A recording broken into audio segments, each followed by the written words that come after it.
கிராமத்தில் புதிதான வரவு. ஒரு காலத்தில் அனந்தபுரம் என்ற ஒரு சிறிய கிராமத்தில் மழை பெய்து கொண்டிருந்த ஒரு விடியற்காலை. அந்த சாலையில் எல்லாரும் மூடி உறங்கிக் கொண்டிருந்த வேளையில் திடீரென்று ஒன்று நடந்துவிட்டது.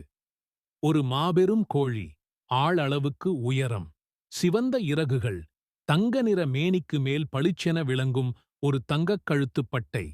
அது எந்த இடத்திலிருந்து வந்ததோ யாருக்கும் தெரியாது. அது நேராக நடந்து வந்து கிராமத்தின் நடுவில் நின்றது. சிறுவனும் கோழியும் அந்த கோழியைக் கண்டதுமே மயில்வாகனன் என்ற சிறுவன் பயப்படவில்லை. அவன் ஓடி சென்று மாம்பழங்களை கெடுத்து, தாயே, நீ புசிக்கிறாயா என்று கேட்டான். அந்த கோழி தன் தலை ஆட்டியது. அதோடு அந்த சிறுவன் அந்த கோழியை பாசமாய் தொட்டு அழைத்தான்.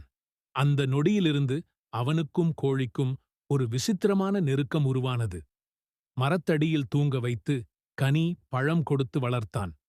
மறுநாள் காலை அவன் கோழியோட உடற்பயிற்சி கூடம் சென்று சைக்கிள் ஓட்டச் சொன்னான். மக்கள் பயந்தார்கள். இதெல்லாம் சாதாரண கோழி இல்ல.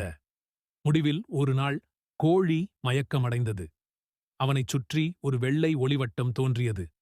அந்த கோழி தூங்கிக் கொண்டிருக்கும்போது திடீரென்று ஒரு பெரிய தங்க முட்டை போட்டது. அது வழக்கமானது அல்ல.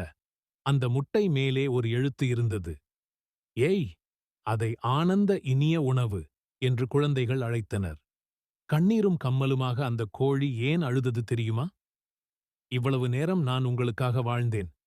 ஆனா யாரும் எனக்கு ஒரு லைக் கூட கொடுக்கல. ஒரு சப்ஸ்கிரைப் கூட இல்ல. மயில்வாகனன் அதை காதில் சொன்னான். இதுவரைக்கும் தாமதம்தான். ஆனா உன் கதை இனி முழு